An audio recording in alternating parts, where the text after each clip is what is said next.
फिर वे सारे गुंडे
प्रेग्नेंट होती है उसी रास्ते से गुजर रहा होता है।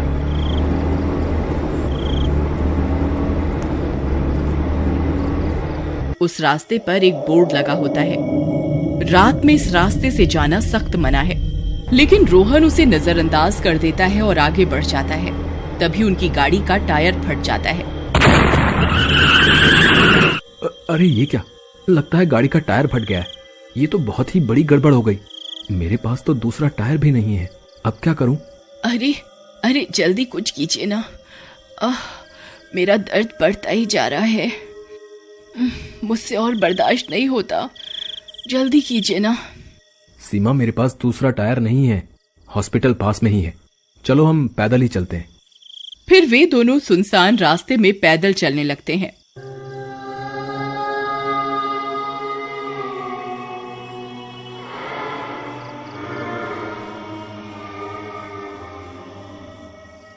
तभी संगीता उनके सामने आ जाती है। वह अब एक चुड़ैल बन चुकी होती है और अपने खोए हुए बच्चे की तलाश में इधर उधर भटक रही होती है।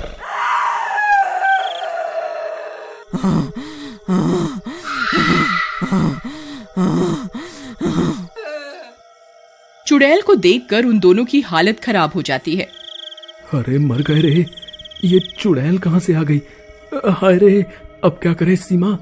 अजय, पीछे बोर्ड पर लिखा भी हुआ था कि इस रास्ते पर जाना मना है, आप फिर भी यहाँ से गाड़ी ले आए। तभी उस चुड़ैल की नजर सीमा पर पड़ती है। उसे प्रेग्नेंट देखकर उसे अपने बच्चे की याद आ जाती है। बच्चा, बच्चा, मेरा बच्चा, तुम इंसानों ने मेरा बच्चा मुझसे छीना था ना, अब मैं तुझसे तेरा बच्चा छीन लूंगी। फिर इतना बोलकर वह चुड़ैल सीमा के पेट पर अपनी जादुई शक्तियों का इस्तेमाल करती है और उसके पेट से उसका बच्चा निकाल लेती है।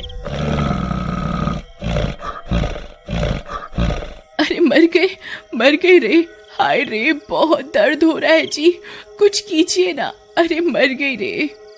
तभी वह चुड़ैल सीमा का बच्चा लेकर हवा में उड़ जाती है।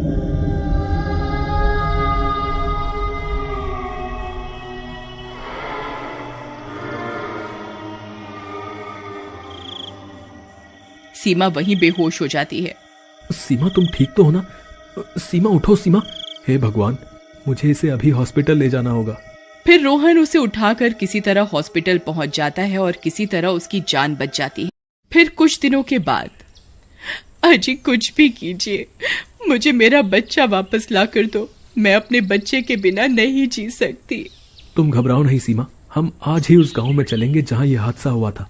ये तो बहुत बुरा हुआ भाई साहब आपके साथ।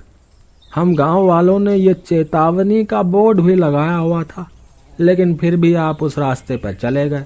वो चुड़ैल बहुत सालों से अपने बच्चे की तलाश कर रही है और जब उसे कोई बच्चा नहीं मिलता तो वो शख्स की जान ले लेती है। आपके बच्चे की वजह से आपकी जान बच गई है। देखिए भाई साहब, वो मेरा बच्चा अपने साथ लेकर गई है, वो अभी भी जिंदा होगा, आप सब लोग उसे ढूंढने में मेरी मदद कीजिए ना। अरे नहीं नहीं बहन जी, हम आपकी मदद कैसे कर सकते हैं भला बताइए? आप जितने पैसे बोलोगे हम देने को तैयार हैं, बस किसी तरह मुझे मेरा बच्चा वापस दिलवा दो। सीमा की ये सारी बातें वो गुंडा भी चुपके से सुन रहा होता है और भागकर अपने सरदार को सारी बात बताता है। अच्छा, तो ये बात है। क्या कहा उसने? मुंह मांगे पैसे देने को तैयार है वो औरत। हाँ सरदार, यही सही मौका है बहुत सारे पैसे बनाने का। लेकिन हम उसका बच्चा वापस कैसे लाएंगे सरदार? अगर उस चुड़ैल ने हमें पहचान लिया तो वो हमें जिंदा नहीं छोड़ेगी।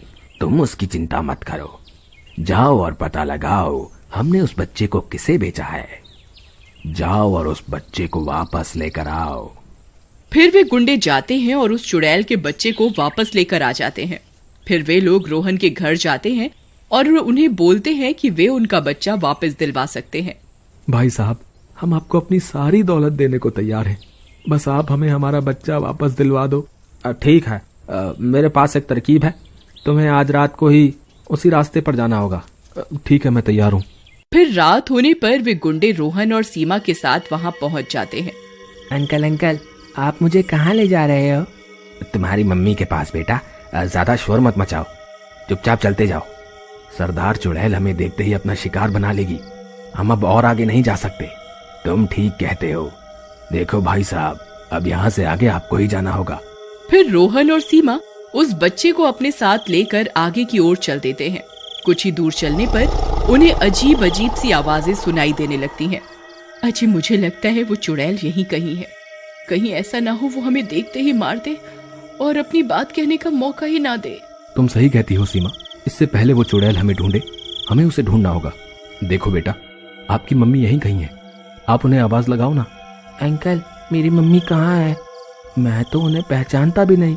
मैं बहुत छोटा था जब भगवान ने उन्हें अपने पास बुला लिया था। क्या मेरे पुकारने से भगवान मेरी मम्मी को वापस भेज देंगे?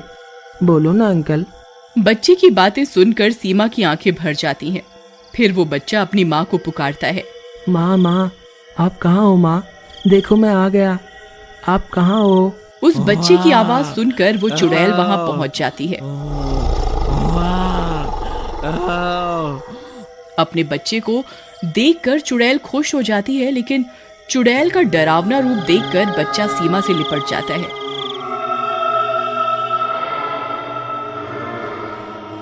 डरो नहीं बेटा, मैं तुम्हें नुकसान नहीं पहुंचाऊंगी।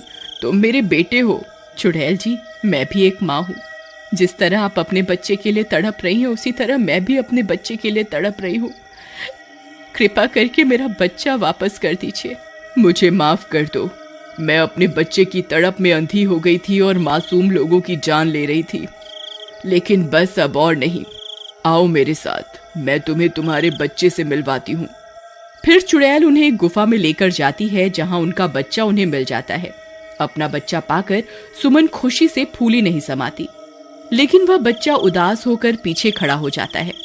चुड़ैल अपने उदास बच्चे को देखकर दुखी हो जाती है। उसे पता होता है कि वो अब अपने बच्चे की देखभाल नहीं कर सकती, क्योंकि वो इस दुनिया को अलविदा कह चुकी है। चुड़ैल जी, आप फिक्र मत कीजिए। आज से आपके बच्चे की मैं देखभाल करूंगी। आज से ये भी मेरा बच्चा है। मैं अपनी जान से भी ज्यादा प्यार करूंगी इसे। ये सब सुनकर चुड़ैल खुश हो जाती है। तुम्हारा बहुत बहुत शुक्रिया। अब मेरी भटकती आत्मा को शांति मिल सकेगी।